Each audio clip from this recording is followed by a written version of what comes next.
What's up, YouTube? You're watching Faith by Flight. My name is Cole. Welcome to another video in the series where I talk about becoming a naval aviator. I just finished water survival here in Pensacola, so I am back in APool, and I'm going to give you a little bit of a rundown on how to do things over here. APool is just student pool. You're going to sit around and wait to class up for NAMI, Apit, IFS, water survival, and API. If you're worried about NAMI, don't be worried. It is not that bad. You just go in.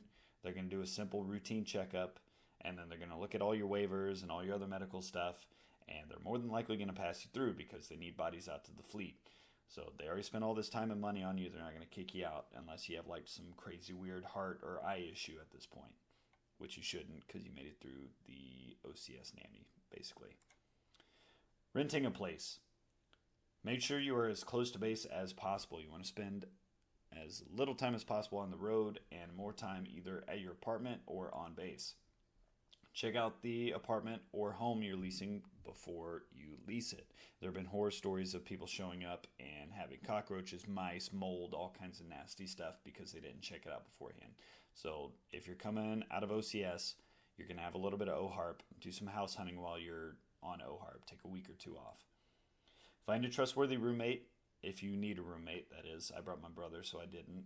But if you do need one, go on airwarriors.com. They got a couple pages on there of people looking for roommates, or you can go on Facebook and find a page there and get a roommate that way. Make sure you do interviews with these people, though. You're going to be with this person for upwards of 8 months, so make sure you're compatible living partners. Some good apartments to check out. Angel Cove and Angel Landing are both very nice. Park in Nottingham is great as well. I got a couple buddies over at the Pines. They say it's nice. And then Stoddard Place is only 3 to 5 minutes from the West Gate. So that's a pretty good spot to live. You got Walmart pretty much right across the street as well. So really good spot over there. If you want to rent a townhome or a house, Three Waters Green is a good resource to go to. They've got townhomes and single unit houses out there. So you can pick and choose from there. Or you can just use Zillow or Realtor.com. Make your life really easy. If you have the money to do so, I would buy a house, mainly because after you leave here, now you have a source of passive income because there's going to be a constant flux of people in and out of Pensacola for API training. So that is easy money in your pocket if you can afford it. Get organized while you're here. Get everything set up after you move in. That's pretty standard, I believe, for most people, but some people need to hear that. Get your uniform squared away. So you're going to need your khakis, your summer whites, and your dress blues, all nice and ready to go. Make sure your shoes are shined. Make sure your belt is nice and shiny, and then just make sure everything's in its proper place. Make sure you tour the base as well. If you don't know where anything is and you go show up on check-in day and you're late, it would kind of suck because now you just got to go home because they don't really take late entries. So tour the base, figure out where your check-in building is, figure out where the chip trail is, and that's pretty much it for touring the base. Go check out the Naval Museum. It's really awesome as well. APool. So check-in day. You are going to show up at 6 or 6:30 in the morning, and you're going to show up in your summer whites or your dress blues, depending on the season. Have your paperwork ready. Make sure it is stamped and signed appropriately. You go up on the quarterdeck, get the ensign to stamp your stuff, sign it, and then you're going to go and sit around and wait for your briefings. So briefings take quite a while. I was there from 6:30 until about 14:30. So bring a lunch, or you can go hit the Next whenever they give you lunch break and get yourself some Subway or Panda Express out there.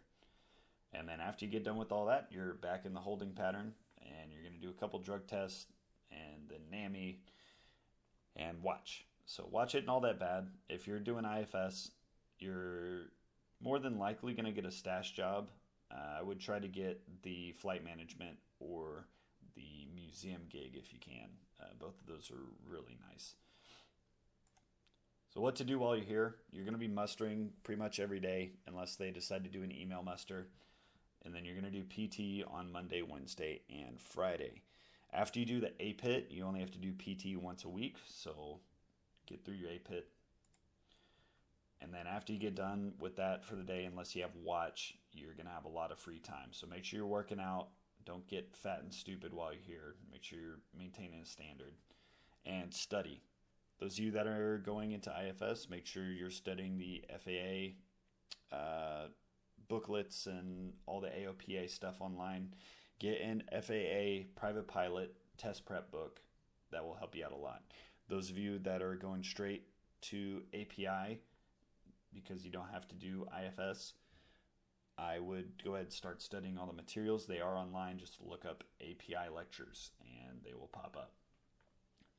And again, for you IFS folks, pick up a hobby. There's people here that are buying and selling cars, fixing them up, selling them for profit, and then, I don't know, pick up like weaving or something if you're really desperate for something to do. You're going to be waiting around for a long time. And then enjoy the beach in downtown.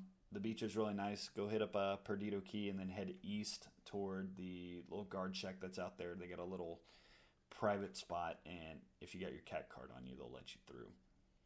And then downtown Seville Quarters, real good spot to hit. They've got a lot of nice bars out there, lots of good food as well. The Apit, don't worry about it. When I went through OCS, they really hyped it up so that they were gonna like grill us the entire time. They don't. They're just monitoring, make sure you're not cheating, and then making sure that you're doing proper form. If you do like an incomplete rep, like they'll be like, "Hey, fix it," and then just fix it. I mean, it's really not the worst thing in the world. You only have to get a good low, which you should be getting higher than that anyway. So don't worry about your APIT. Make sure you go run the chip trail a couple times. It will add 20, 30 seconds to your time.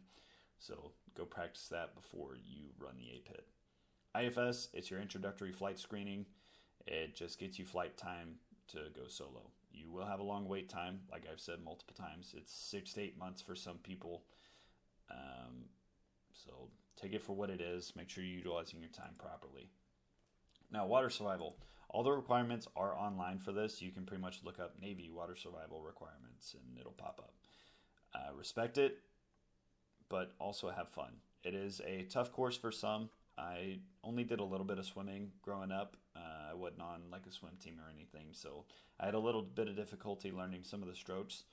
But if you did swim in high school or college, you're pretty much going to blow through this.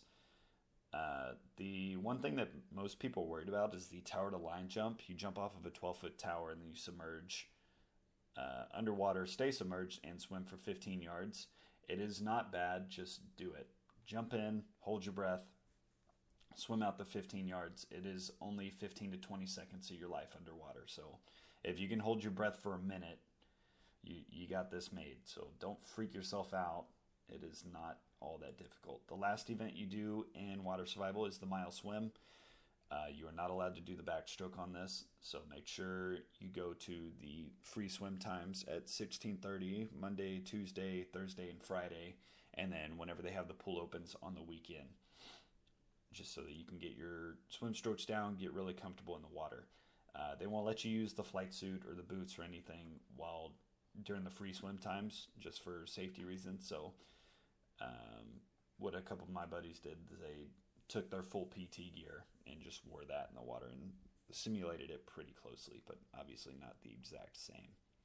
So after all this, if you fail a portion of water survival, or if you fail APIT, or if you do something stupid, you're going to get something called a pink sheet.